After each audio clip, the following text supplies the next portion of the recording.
예, 오늘의 모닝 브리핑 시작하겠습니다. 주말 미증시는 중소형주 그리고 경기 관련주 중심으로 올라갔고요. 메가세븐 종목은 테슬라 제외하고는 그저 그런 흐름이 나타났습니다. 그리고 트럼프의 내각이 점차 완성되고 있죠. 이제 재무장관 후보가 또 지정이 되는 그런 모습이 나왔는데 시장에서는 이제 누가 되는지가 되게 관심이 있었거든요. 근데 이제 트럼프다운 인선을 한 것 같다 이런 평가가 나오고 있고요.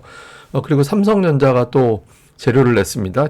그 전주에는 자사주 매입, 이번에는 또 엔비디아의 공급이 곧 승인될 것 같다. 뭐 이런 취지의 어떤 기사가 나온 게 있죠. 영향을 받을 것 같고요. 그다음에 알테오젠을 비롯한 제약 바이오주들에 연이어서 좀 노이즈성 기사가 나오고 있는데 어쨌든 중요한 건 주가가 회복되는 것도 중요하지만 거래대금, 시장의 거래대금을 상당 부분 잠식을 하고 있는 상태이기 때문에 거래대금이 어떻게 흘러가는지 오늘 장의 중요한 관전 포인트가 될 것 같습니다.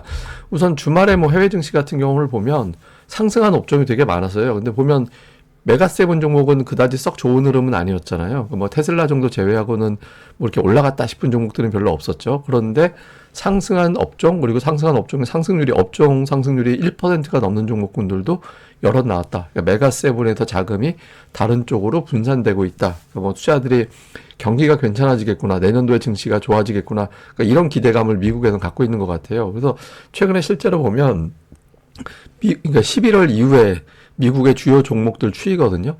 뭐 이게 테슬라가 워낙 강했기 때문에 이제 테슬라 빼고 놓고 보면 금융주나 자동차 이런 종목군들이 오히려 더 강하게 올라가는 모습을 보였고, 캐터필러 같은 종목이라든가 애플 같은 경우는 완만하게, 그러니까 처음에 확 올라갔다가 이제 완만하게 움직인다든가, 아니면 애플 같은 경우는 그냥 거의 평이하게 움직이는 모습이 나왔고, 반면에 이제 제약 같은 경우는 우리나라에서도 뭐 제약주가 최근에 그렇게 썩 좋은 흐름은 아니었습니다만은 미국의 이제 보건부 장관의 임명, 그러니까 이 사람에 대한 어떤 여러 가지 어떤 평가 이런 것들 때문에 정책에 대한 우려가 좀 있다 보니까 제약주는 부진하고 이렇게 돼 있거든요. 그래서 그러니까 메가세븐 내에서는 그냥 테슬라만 세게 올라가고 나머지는 그저 그렇고, 그거보다는 이제 경기 관련된 종목군들, 그 흔히 얘기하는 예전에 가치주로 분류가 되는 종목군들, 뭐 이런 쪽의 매수가 조금 더 붙는 그런 모습을 보인 게 미국의 특징이었습니다.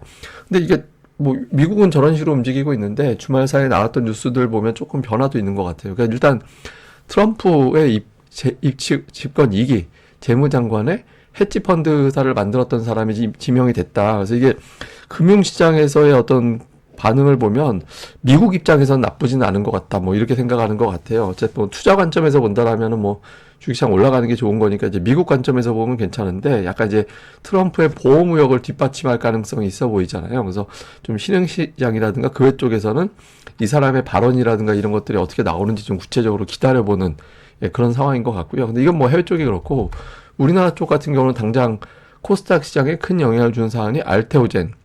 이게 지금 특허 관련된 이슈가 있어서 이게 잘못하면 특허 관련된 비용으로 로열티만 뭐 수천억, 뭐 1조 원 이상 이렇게 기대를 하면서 그동안 주가가 올라왔던 건데, 이게 특허 침해 이슈가 있다라는 거잖아요. 근데 회사 쪽에서는 이거 없다, 이미 그 머크라든가 이런 데에서 상당 부분 검토를 하면서 이제 자기네들 거 기술력 활용하기로 결정을 한 거기 때문에 그런 것들에 대해서 나름대로는 자신감을 가지고 있다, 이런 취지로 이야기를 한 것 같아요. 근데 어쨌든 알테오젠의 주가가 올라가고 내려가고도 중요하지만 거래대금 잠식이 되게 중요하거든요. 지난주 수목금으로 놓고 보면 수요일에 코스닥 전체에서 차지하는 거래대금이 한 8% 정도 됐었는데, 목요일 같은 경우는 19%, 금요일에는 18%, 한 종목 거래대금이 20% 육박하면은 상승 종목이 많아지기가 어렵거든요. 그래서 오늘 알테오젠 같은 경우는 거래대금이 좀 줄어드는 거, 주가도 주가지만 이제 그 여부가 상당히 중요하고요. 그 다음에 코스피 쪽에서는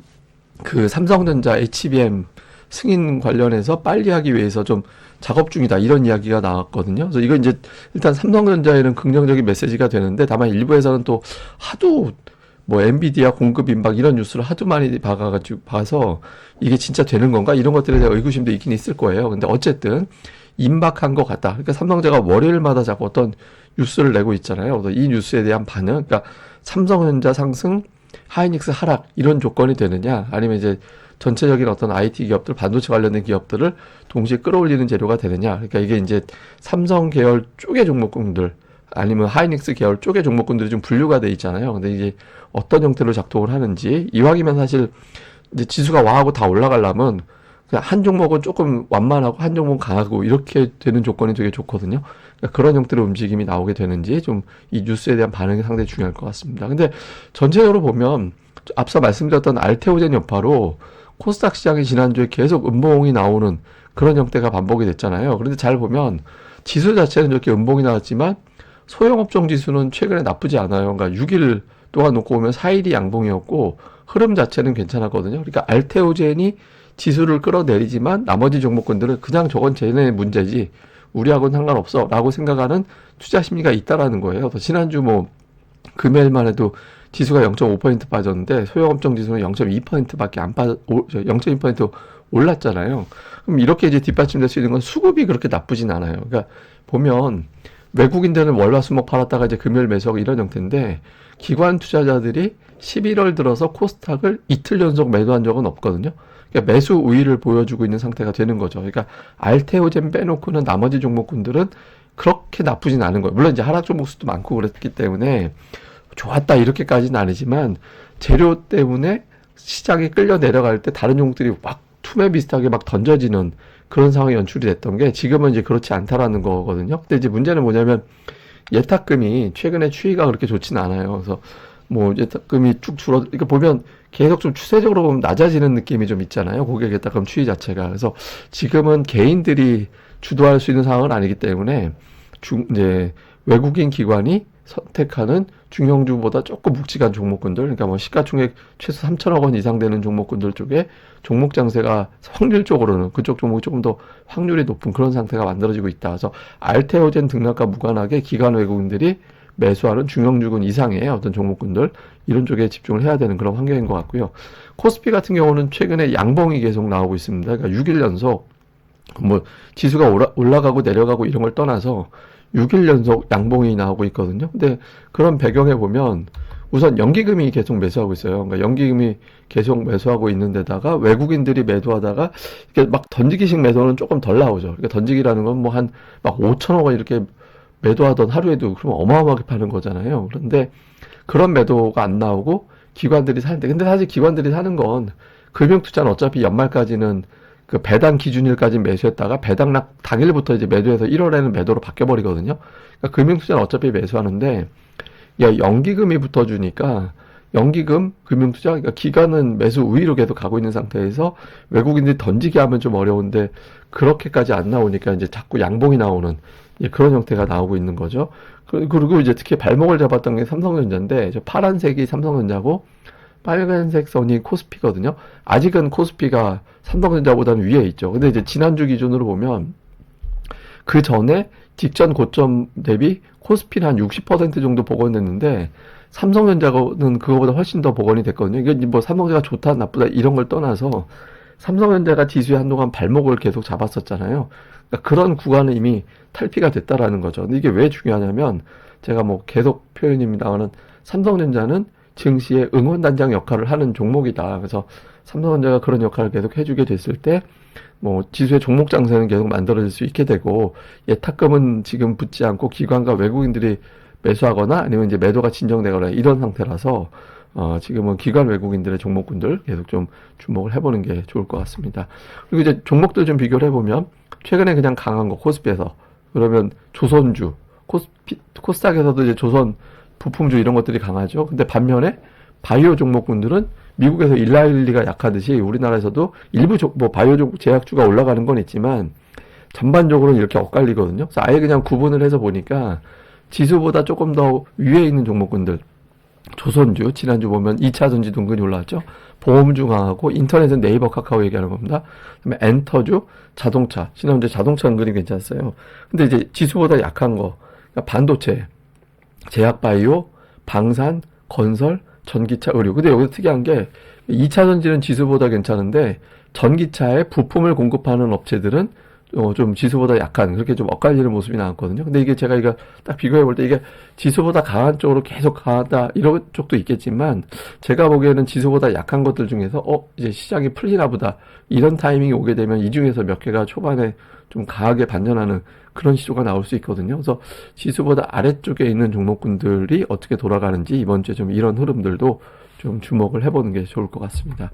자, 요약을 좀 해보면 외부 쪽에서 넘어오는 요인 중에는 안 좋은 게 제법 있습니다. 그러니까 달러가 세다라는 점, 지정학적 문제, 그다음에 미국의 정책 문제. 그러니까 정책이라는 건 뭐 관세라든가 이런 것들에 대한 공부. 제가 어젠가요 보여드릴 때 2018년도, 2019년도 그러니까 미중 무역 전쟁이 극에 달할 때 그 2년 동안 보면 미국은 2018년도 대비 2019년 종가를 볼 때 한 20% 오히려 올라 있었고, 다음에 미국 이외의 지수를 보면 거의 제자리. 근데 중국도 95% 정도까지 회복이 됐는데 우리나라는 85%까지 밖에 복원이 안 되더라. 그러니까 미중 무역 전쟁 때 가장 문제가 됐던 나라가 우리나라였거든요. 그래서 이런 것들에 대한 경계감이 있긴 있을 거예요. 예, 그래서 이제 좀 조심스러운 흐름도 없지는 않을 겁니다. 근데 반면에 삼성전자가 어쨌든 계속 재료를 내면서 이제 삼성전자가 시장 발목을 안 잡을 것 같다라는 이제 기준이 좀 생겼죠. 그리고 연기금이 계속해서 매수를 해주면 이제 파생 쪽에서 하락 쪽으로 베팅을 연속적으로 하기가 좀 부담이 되거든요. 그래서 이런 것 때문에 연속적으로 빠지지 않는다. 그러니까 종목 장세가 만들어질 여건은 되는구나. 이렇게 이제 보면 될 것 같습니다. 근데 어쨌든 오늘 당장 코스닥의 중요한 것 중에 하나는 알테오젠이 거래대금을 얼마나 잠식할 거냐. 그러니까 10% 밑으로 내려가야 돼요. 그러니까 코스닥 전체 거래대금에 10% 밑으로 내려가야 자금이 저쪽으로 빨려가지 않으면서 상승 종목 수가 조금이라도 더 늘어나는 이제 그런 계기가 될 수 있거든요. 그래서 이런 어떤 거래대금, 최근에 알테오젠 플러스 한 종목, 이 거래대금이 25%씩, 그러니까 전체 거래 4분의 1이 두 종목이 집중됐었거든요. 그래서 이런 현상이 나오면 안 됩니다. 그 다음에 지수 대비 부진한 종목군들 제가 아까 쭉 정리해드렸잖아요. 그 중에서 이제 탈출하는 순서가 좀 나올 가능성이 있거든요. 그래서 아까 제가 나열한 종목 중에서 어떤 게 먼저 벗어나게 되는지 이 구도도 주목을 해봐야겠습니다. 근데 최근에 반등하는 종목군들, 그러니까 이제 은근하게 올라오는 종목군들 바닥에서부터 그러니까 빠졌다가 예를 들어서 기아 같은 경우가 최근에 좀 올라오면서 60일선 저항에 이제 맞닥뜨렸고, 그다음에 에코프로비엠 같은 경우는 5일 내내 플러스 나면서 양봉 계속 나고 이제 되게 소심하죠. 예, 조심스럽게 올라가서 이거 사실 이렇게 올라가놓고 한 방에 까이는 경우도 없진 않은데 이런 형태가 나오고 있거든요. 근데 최근에 바닥에서 올라가는 종목군들을 보면 이제 카카오도 마찬가지고 보면 어떤 공통점이 있냐면 이게 무슨 기아하고 카카오는 쌍바닥이다 이렇게 표현하면 되는데 그거보다는 이제 기관의 매수가 공통적으로 붙습니다. 이런 종목들이. 예를 들면 기아 같은 경우 보면 기관 투자자들의 매수가 들어왔다가 한동안 좀 쉬었다 다시 들어오는 그런 구도가 나오고 있거든요. 그래서 최근에 기관 투자들이 한 이틀, 그러니까 뭐 데일리로 계속 기관 매수 종목 찾아보고 있다가 한 이틀 연속되네 그런 종목은 일단 좀 관심권에 쭉 추려놓고 그러면서 이제 추세가 되는지 연속되면 이거는 여기서부터 바닥 잡고 돌리나 보다. 그러니까 이렇게 평가할 수 있거든요. 그래서 이렇게 바닥에서 돌아가는 종목군들에 대해서는 좀 관심을 계속해서 새롭게 나오는 종목을 찾아볼 필요가 있다. 이렇게 보시면 될 것 같습니다. 예, 그럼 또 오늘 하루 또 잘 보내시고요. 저는 다음에 뵙겠습니다. 이 방송 구독하기 또 좋아요, 꼭 부탁드립니다. 감사합니다.